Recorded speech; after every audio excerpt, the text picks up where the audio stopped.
नेपाल के नए currency notes आ रहे हैं जिसके अंदर भारत के एरिया काला पानी, लिम्पू धुरिया और कुछ और इलाके। इस नक्शे में वो इलाके भी दिखाए जाएंगे जिन्हें भारत अपना बताता है। और ये नोट जो छपेंगे वो चाइना में छपने जा रहे हैं। नेचुरली केपी शर्मा ओली साहब वहां के प्राइम मिनिस्टर हैं और वो खास तौर से चीन को बहुत ज्यादा फेवर देते हैं। नेपाल ने मैप के साथ 100 रुपए के नए नोट छापने का ऐलान किया है और इन नोटों में भारत के इलाके लिपुलेख, लिम्पियाधुरा और काला पानी को दिखाया जाएगा, जबकि भारत ही पहले इन क्षेत्रों को कृत्रिम रूप से विस्तारित करार दे चुका है। तक कंट्रोवर्सी में रहे हैं जिसमें लिम्पू दरिया और काला पानी है। अब इनको वापस से नेपाल के नक्शे में और खास तौर से पहले जो मेयर के उसमें नक्शा लगाया गया था ऑफिस में, अब 100 रुपए के नोट पर इन भारत के हिस्सों को वो अपना दिखाएगा। इसमें कोई संदेह वाली बात नहीं है। तो नए नोटों को लेकर अब एक विवाद बन रहा है कि चीनी कंपनी को 100 रुपए के बैंक नोट छापने का काम दिया है। इसमें नेपाल का जो एक अमेंडेड पॉलिटिकल मैप है, लिम्पियाधुरा, लिपुलेख और काला पानी, ये 3 एरियाज हैं। लिम्पियाधुरा, लिपुलेख और काला पानी, इनको वो अपने मैप के अंदर बता रहा है। और नेपाल की कैबिनेट ने इस करेंसी नोट में जो डिजाइन अपडेट है उसको मंजूरी दे दी है। नेपाल सरकार की प्रवक्ता और सूचना एवं संचार मंत्री रेखा शर्मा ने कैबिनेट फैसले के बारे में जानकारी देते हुए बताया कि नेपाल के पीएम पुष्प कमल दहल प्रचंड की अध्यक्षता में हुई कैबिनेट की बैठक में 100 रुपए के नोट को नेपाल में नया नक्शा के साथ छापा जाएगा, जिसमें लिपुलेख, लिम्पियाधुरा और काला पानी को दर्शाया जाएगा। इन इलाकों को लेकर भारत नेपाल के बीच करीब 34 सालों से लगातार विवाद चल रहा है। आखिर इन इलाकों पर दोनों देशों के बीच विवाद क्यों है? नेपाल किसके उकसाने पर इन इलाकों को अपना बताता है? मैं फिर से कहूंगा, नेपाल की कैबिनेट ने इस नए डिजाइन को करेंसी नोट के ऊपर इस डिजाइन को मंजूरी दे दी है, जो नया नक्शा आएगा जिसमें ये 3 एरिया जो मैंने आपको बताए हैं, लिम्पियाधुरा है, लिपुलेख है और काला पानी है, जो कि पौड़ी गढ़वाल के आसपास पड़ते हैं। ये सारे इलाके वो नेपाल में दिखाए गए हैं, इन एक्चुअलिटी वो भारत में है। भारत ने उस वक्त भी कड़ा विरोध जताया था और तब कहा था कि लिपुलेख, काला पानी और लिम्पियाधुरा भारत का हिस्सा है। लेकिन क्या केपी शर्मा ओली साहब की सरकार कहती थी नहीं, ये नेपाल के हिस्से हैं। और इन बैंक नोटों को छापने का जो ठेका है वो चाइना की bank note printing and minting corporation को दिया गया है। कंपनी का नाम क्या सरकार की होगी? Bank note printing and minting corporation है, उसको ठेका दिया गया है। और यहां पर एक समझौते के अंतर्गत चाइनीज फर्म को, चाइनीज कंपनी को, bank note printing and minting corporation को 100 रुपए के नोटों की 30 करोड़ नोट छापने हैं। उसको 30 करोड़ 300 मिलियन वो छापने हैं, डिजाइन करने हैं, सप्लाई करने हैं, डिस्ट्रीब्यूट करने हैं वहां पर, यानी कि उनको आके नेपाल में भेज देना है। इसकी जो लागत आएगी छपाई की वो $9 मिलियन आएगी, $9 मिलियन आएगी। तो इसका मतलब है कि अब ये सीमा विवाद जो है, जो 2020 में काफी गंभीर हो गया था, अब ये और ज्यादा गंभीर होता हुआ नजर आ रहा है।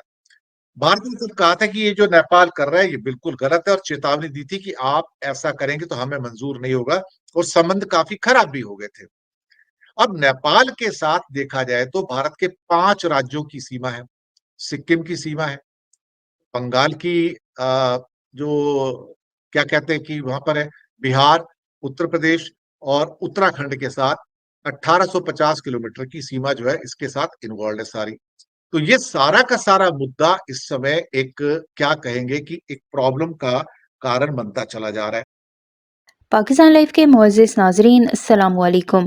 नेपाल ने अपनी नई करेंसी पर भारत के 3 इलाकों को नेपाली इलाका करार देकर एक बड़ा कदम उठाया है, जिसने भारत में हलचल मचा दी है। खास बात यह है कि ये नोट चीन में तैयार किए गए हैं, जिससे ये बात वाज़ेह होती है कि नेपाल न सिर्फ अपनी खुद मुख्तारी को जाहिर कर रहा है, बल्कि चीन के साथ अपने ताल्लुकात को मजबूत भी कर रहा है। भारतीय मीडिया में इस खबर को लेकर खासी तशवीश पाई जा रही है। बाज़ भारतीय तज्ज़ियाकारों का कहना है कि नेपाल का ये इक़दाम भारत की इलाकाई सालमियत के लिए एक खतरे की घंटी है, और उनके मुताबिक ये सूरत हाल बताती है कि मोदी हुकूमत की खारजा पॉलिसी नाकाम हो रही है। तज्ज़ियाकारों का कहना है कि एक वक्त था जब नेपाल भारत का करीबी दोस्त हुआ करता था और इन दोनों ममालिक के दरमियान सकाफती और मजहबी रिश्ते मजबूत थे, लेकिन अब चीन के असर रसूख ने नेपाल को भारत से दूर कर दिया है। नेपाल जो पहले भारत पर इन्हिसार करता था, अब चीन के साथ इक्तिसादी और दिफाई ताल्लुकात को तरजीह दे रहा है, जिससे भारत को सफारती महाज पर शदीद चैलेंजेस का सामना है। भारतीय मीडिया में ये बात भी जेर बहस है कि नेपाल का ये कदम भारत की कमजोर सिफारती पॉलिसियों का नतीजा है, जो अपने पड़ोसी ममालिक को एतमाद में लेने में नाकाम रही है। एक तज्जियाकार का कहना था कि अगर मोदी सरकार ने जल्दी कोई ठोस कदम ना उठाया तो भारत को मजीद इलाकाई मुश्किलात का सामना करना पड़ सकता है। भारतीय मीडिया में इस खबर को लेकर शदीद गम और गुस्सा पाया जा रहा है और बहुत से सहाफ़ी और सियासी माहिरीन ने मोदी हुकूमत को सख्त तनकीद का निशाना बनाया है। उनका कहना है कि नेपाल जैसे छोटे मुल्क का भारत के खिलाफ ऐसा जुर्रतमंदाना कदम उठाना वाजे करता है कि भारत की सिफारती पॉलिसी मुकम्मल तौर पर नाकाम हो चुकी है। भारत के अंदर ये सवालात भी उठ रहे हैं कि आखिर मोदी हुकूमत क्या कर रही है और क्यों अपने पड़ोसी ममालिक के साथ ताल्लुकात को बेहतर बनाने में नाकाम हो रही है। इस हवाले से भारतीय तज्जियाकार का मजीद क्या कहना है, इस वीडियो में देखें। वीडियो में आगे बढ़ने से पहले मेरे चैनल पाकिस्तान लाइव को सब्सक्राइब जरूर करें ताकि आने वाली वीडियो अपडेट से आगाह रहें। और सिक्किम नेपाल की सीमा से सटे हुए हैं। उत्तराखंड में दोनों देशों के बॉर्डर पर एक नदी घाटी है जो हिमालय से निकलने वाली नदियों से बनती है। इस इलाके को काला पानी कहते हैं। यही भारत और नेपाल में बहने वाली काली नदी का उद्गम स्थल है। इसी घाटी पर लिपुलेख और लिम्पियाधुरा दर्रे हैं। भारत और नेपाल के बीच कागजों में बंटवारा नहीं है। साल 1816 में अंग्रेजों और नेपाल के गोरखा राजा के बीच सुगौली समझौता हुआ था। इस समझौते के तहत काला नदी को भारत और नेपाल की सीमा मान लिया गया था। नदी के पश्चिमी इलाके भारत में जबकि पूर्वी इलाके नेपाल के माने गए हैं। समय बीता तो काली नदी के उद्गम स्थल को लेकर दोनों देशों के बीच विवाद पैदा हो गया। नेपाल काली नदी की पश्चिमी धरा को उद्गम स्थल मानता है, जबकि भारत पूर्वी धरा को काली नदी का उद्गम स्थल मानता है। इसी आधार पर दोनों देश काला पानी, लिपुलेख और लिम्पियाधुरा इलाके पर अपना अपना दावा ठोकते हैं। अब बात करें भारत के लिहाज से ये 3 पॉइंट क्यों अहम माने जाते हैं। उत्तराखंड के पिथौरागढ़ जिले में स्थित काला पानी भारत, नेपाल, चीन के बीच रणनीतिक तौर पर बेहद महत्वपूर्ण ट्राई जंक्शन है। काला पानी से भारत बहुत आसानी से चीनी सेना पर नजर रख सकता है। भारत से मानसरोवर जाने वाले तीर्थयात्री इसी इलाके से लिपुलेख दर्रे से होकर गुजरते हैं। 1962 में चीन के हमले के बाद भारत ने लिपुलेख दर्रे को बंद कर दिया था। 2015 में चीन के साथ व्यापार और मानसरोवर यात्रा को सुगम बनाने के लिए इसे दोबारा खोला गया था। मई 2020 में भारत ने कैलाश मानसरोवर यात्रा को सुगम बनाने के लिए पिथौरागढ़ से लिपुलेख दर्रे तक 80 किलोमीटर लंबी नई सड़क का उद्घाटन किया था। इसे लेकर नेपाल में नाराजगी भी जताई गई थी। अंग्रेजों के साथ संधि के करीब 100 साल बाद तक इस इलाके को लेकर कोई विवाद नहीं हुआ। यहां तक कि भारत ने 1962 में चीनी आक्रमण को रोकने के लिए इस इलाके में अपनी सेना तक तैनात कर दी थी। अभी भी इस इलाके के कई हिस्सों में आईटीबीपी तैनात है। 1990 में नेपाल के राजशाही से लोकतंत्र की ओर बढ़ते ही इस इलाके को लेकर विरोध के सुर उठने लगे थे। यह विवाद 2015 में तब और गहरा गया जब कम्युनिस्ट नेता केपी ओली नेपाल के प्रधानमंत्री बने।